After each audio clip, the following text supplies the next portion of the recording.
दक्षिण छोटानागपुर में और प्रधान मेरे जज्बात ज्यादा वाबस्ता इसलिए है कि मैं उस इलाके से आता हूँ, रामगढ़ से। वहाँ पर बहुत ही मशहूर मामला हुआ था जो पूरे नेशन वाइड, पूरे देश में लोगों ने देखा। अलीमुद्दीन अंसारी को किस तरह से लोगों ने मार दिया। अभी 3 महीना पहले की बात है। मैं तकरीर करने के लिए तकरीर नहीं कर रहा हूँ, बता रहा हूँ कितनी अफसोसनाक बात। उमर भाई, आज से 2-3 महीना, 2.5 महीना हुआ, शमशाद अंसारी को मेरे घर के सामने 3 महीना पहले की बात, उसको पीट करके मार दिया गया। चीख करके थक गए हम लोग कि सुप्रीम कोर्ट का गाइडलाइन है कि अगर किसी के साथ में लिंचिंग हो जाए तो उसको क्या क्या सबूत देना है और किस तरह से कार्रवाई करनी है। मुझे बोलने में अच्छा नहीं लगता है।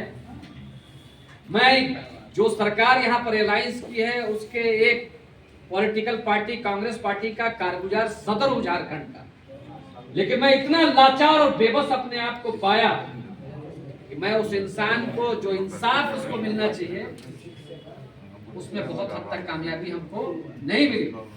आखिरी दम तक कोशिश करके उसका पोस्टमार्टम करवाने के बाद में जबरदस्ती केस करवाया और उसके बाद में 5 लोगों की गिरफ्तारी हुई। लेकिन बड़े हैरत की बात है कि कई बार मंत्री और माननीय मुख्यमंत्री के पास में मैसेज गया, लेकिन इसको लिंचिंग नहीं माना। उसका परिवार रो रो करके तबाह हो गया, लेकिन उसके आंसू को पूछने के लिए कोई नहीं गया। मैं मुबारकबाद देता हूं अपने भाई मंजूर अंसारी को। ये गए, इन्होंने अपने तरफ से जो भी मदद हो सकता था मदद किया। हम लोगों ने केस करवाया, जो भी मदद हो सकता था मदद किए। लेकिन अफसोस की बात है कि सरकार को जिस तरह से कॉग्निजेंस लेना चाहिए था वो नहीं हो पाया। और दूसरी बात कि जब इस बात को लेकर के मैं गवर्नर के पास में गया, राज्यपाल के पास में लिंचिंग के मामला को लेकर के, तो सरकार में बैठे हुए हुक्मरानों को यह पैगाम दिया गया कि शाहजादा अनवर ने बगावत किया है और सरकार के खिलाफ जाकर के गवर्नर से मिले हैं।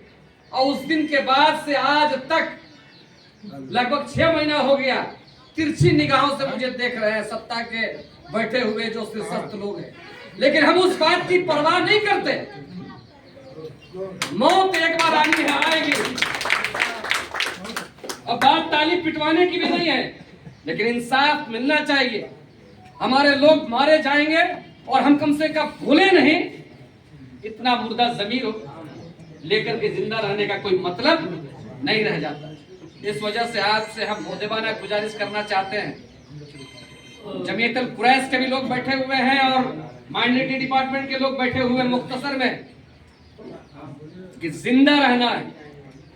और किसी ने कहा है, वसीम बरेलवी साहब का क्या शेर है,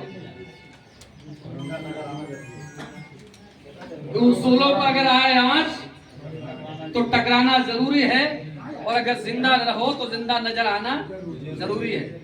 बात कहने की बहुत थी, इंशाअल्लाह कभी मौका मिलेगा तो बातें होगी। लेकिन एक बात जरूर बोलते हैं, कोई भी जमात हो, कोई भी समाज हो, जब बड़ा चैलेंज हमारे पास में हो, बड़ा मुकाबला हमारे पास में हो, तो थोड़ा बहुत जो डिफरेंसेस और इख्तिलाफात है उसको दफन कर देना चाहिए और बड़ा चैलेंज के लिए पूरे इत्तेहाद के साथ हमको उसका मुकाबला करना चाहिए। अब उम्मीद करते हैं कि इस पैगाम को जरूर आप दिल में महसूस करेंगे। इन्हीं बातों के साथ मैं अपनी बात को खत्म करता हूँ। एक बार फिर से जावेद कुरैशी साहब, मौजी भैया